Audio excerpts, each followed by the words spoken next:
morning, Braves. This is the Manalapan High School Bravecast, your weekly news program showcasing everything Manalapan High School. And now, here are your news anchors.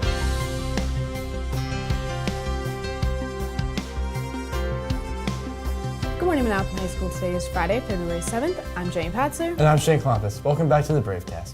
We'd like to start off this broadcast by announcing our class of the month for November and December. Starting with November, congratulations to Mr. Hanlon's Period 4 Lab Chemistry class. And for December, it was Miss Manzar's Period 4 World History class. Great job to both of these classes. Keep up the good work.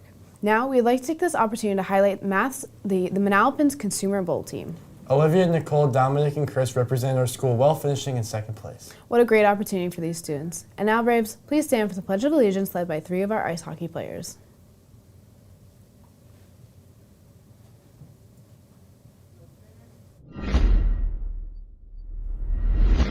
I pledge allegiance to the flag of the United States of America and to the republic for which it stands, one nation, under God, indivisible, with liberty and justice for all. Please be seated. Come support our ice hockey team in our upcoming playoff games. And now, a few weeks ago, Bravecast anchor Shai Shamlin had a chance to attend the annual FRHSD Hackathon. Hey Braves, Shai Shamlin here in front of the auditorium for the annual FRHSD Hackathon. Today, students from all schools have 15 hours to create a project solving modern day issues. Let's check in with our participants. Can you tell me about the agenda for this event? So this is a one-day event, right? So in this event, students will get an opportunity to advance their technological and creativity skills. So they'll learn how to create a project in a set amount of time and work within a team to make their product the best as possible. Can you describe your experience at the hackathon so far? Hackathon so far, what we've been doing is we've been trying to develop our code and just plan out the process, as you can see behind us. What we want to do is we want to try to help people with sensory problems be able to block out everything around them and try to be able to calm down when they're stressed and overwhelmed and stuff like that. What about you? So far, it's very good. Obviously, you guys are here for a purpose and focused on your projects. But we're here to entertain you in the beginning and make you smile while you're working hard. Can you tell me a little bit about this workshop? Sure. This workshop is to program the Raspberry Pi Pico, which is this little microcontroller. Initially, students will plug it into their computer and just get it to do hello world and then blink a light. And then they'll move on to trying to make these little thingies turn. And then if people get that working, it's sort of a not too much of a big step to then make it drive around. Why are events like this important for our school community? Events like this provide opportunity to students to engage in STEM activities, learn something new, or use the skills that they have, come up with great ideas, innovate. We live in a fast-changing world and where you have to be a learner, right? Events like this promote learning and promote the importance of STEM. What an amazing event. Thank you to all the FRHSD students who participated in this year's hackathon. Best of luck to all of those competing. Until next time, this has been Shai Shamlin. Now back to you guys at the studio.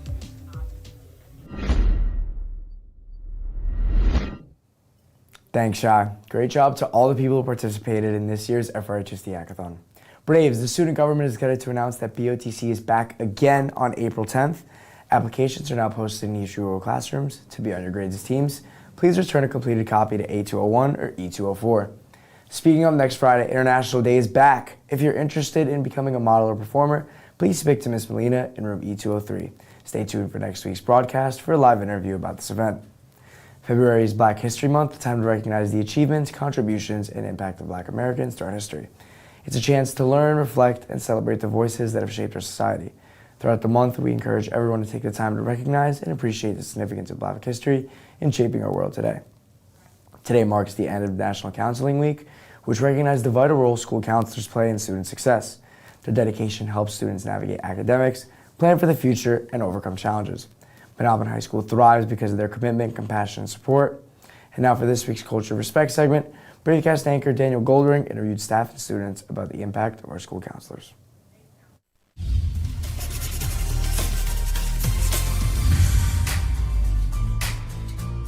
Braves. Our culture of respect has become an integral part of our Manalapan community.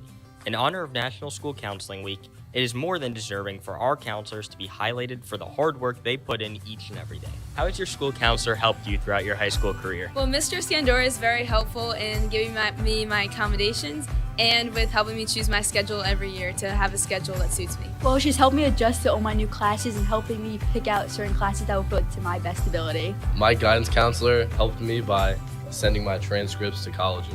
Throughout my high school career, I think she's had an amazing impact on me, but definitely junior year last year, dealing with all of the college applications and stuff, I couldn't have done it without her. Yeah, I agree. My guidance counselor has helped me with all of the tedious college work and also just picking my courses throughout high school, explaining everything and stuff like that. She's helped me with college and getting into NHS with my hours and stuff. She has provided me advice for choosing electives. My school counselor helped me manage all my classes and make sure I'm on route to graduating. What inspired you to become a school counselor? Yeah, so I think definitely for me was just wanting to make sure that everyone really, not just students, but importantly students, have a support system. So just having someone that they can go to, feel comfortable talking to, and ultimately feel supported and guided for their future. Whether that be academically, but more so importantly, I think just that social emotional piece, right? Just making sure someone has a safe space. So that's definitely what led me into wanting to become a school counselor, to be there for others. I wanted to be a school counselor because I wanted to support students and their families, with their needs while they're here through their 4 years of high school. So whether that's academically, post-secondary planning, or anything that they're going through, emotionally, I wanted to be that extra care of support for them. Thank you to our amazing counselors for what you do for us Braves here at Manalapan. The best way to spread the culture of respect is by paying thanks to those in your community. Make sure to tell your guidance counselor how much you appreciate them. This has been Daniel Goldring. Now back to you guys in the studio.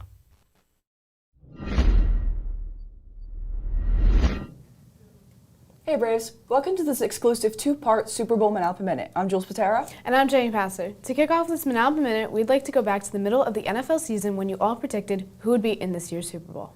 And we were correct. In first place, we have the Kansas City Chiefs. Great job, everyone. Now, we have a fun Super Bowl guessing game for each class to complete. This includes questions like the results of the coin toss and what the color of the Gatorade will be. Teachers, Mr. Girardi has sent an email with a link to a Google form where you can submit the guess for your class. Please submit your guess at the end of this broadcast. The form will close at 8 a.m. sharp, so please be punctual. We will announce the winners on next week's broadcast. And now, Braves, this past Wednesday at Caesar Superdome, Evan Zaretsky and Stephen Russo from the weekly Bravecast Sports Report.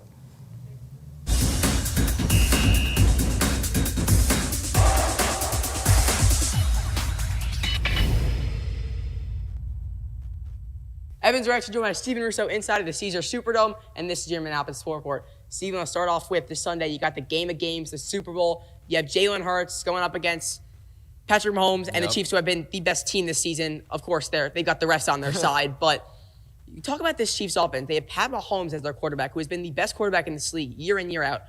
On the defensive end, Chris Jones, who has been in this league as long as I can remember, he's been one of the top defensive linemen in the league. Andy Reid's feeling good about his guys. Yeah. But on the other end, I know they're not feeling too good about what Chris Jones is going to come at them with. Jalen Hurts, what do you think he's got to do to stop this Goliath of a man who's just running full speed at you? Zaretsky, it's quite simple. You hand off the ball to the best running back in the league, Saquon Barkley. You're a Giant fan. You're familiar. You gave him up for nothing because of Daniel Jones. You chose Daniel Jones. You chose Danny Derps. It's not Danny Dimes anymore. But you hand the ball off to Saquon Barkley, he'll do it on the offensive side. And trust in your defense. The Eagles' defense has been arguably the best defense all year throughout the league. They rank first and second in basically every defensive statistical category you can think of. And in my opinion, this is probably the best defense Mahomes has faced throughout this year and throughout his playoff career. But saying all that, if I'm a betting man, I'm betting on Patrick Mahomes. You don't bet against him.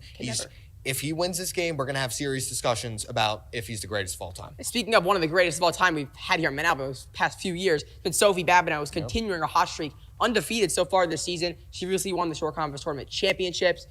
I mean, absolutely incredible. She's got to be up there in the race for girls wrestlers all time here. Yeah. And you move over to the boys' side, they went 2-1 this past weekend, led by 3-0 performances from Kevin Paskins and our guy Reggie Bennett. Moving over to bowling, they placed 4th in the Monmouth County Championship, and Joseph Paldo placed 8th. Nice. Moving over to boys track, they placed 3rd in the Shore Conference Championship, and we'll end off with an miraculous performance here by Michael Grzyjanko, boys swimming, as he broke another school record in the 200-yard freestyle with a time of 1:49.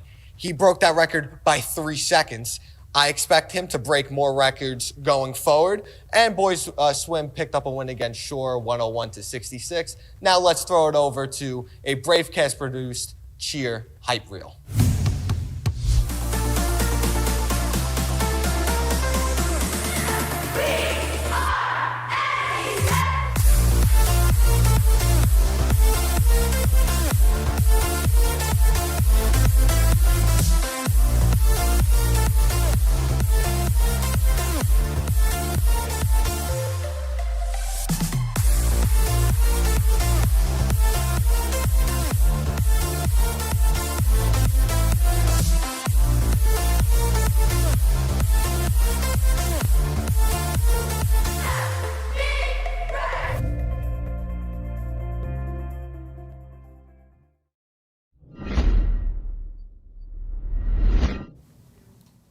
Hey Braves, welcome back to this exclusive two-part Manalapan Minute. I'm Sam Gankin, and today I'm joined by our sports reporters, Brandon and Robert. Welcome to the show, guys. Thanks for having us, Sam. We're excited to be here.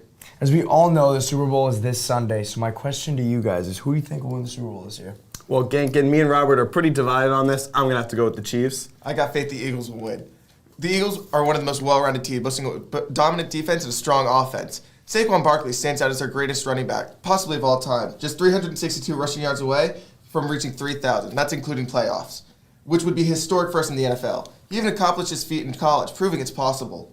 If the Eagles want to secure this win, Saquon needs to lock in and break through the Chiefs' tough defense. Robert, the Chiefs have Chris Jones, one of the best defensive tackles in the league, making it difficult for Saquon to find those open running lanes. What makes the Chiefs such a dangerous team is their ability to win no matter what, whether it's ugly or dominant. When the offense struggles, the defense steps up, and vice versa. We saw this exact resilience last time these two teams faced off. Hope to see it again. I'm going to have to agree with Robert on this one. I think the Eagles are going to take it this year. I guess we'll have to see this Sunday. Thanks for having us, Sam. Of course, guys. Braves, remember to fill out the Super Bowl guessing form. Today's a C day, so make the most of it. Have an awesome weekend, Braves, and we'll catch you next week on your Manalapan Bravecast.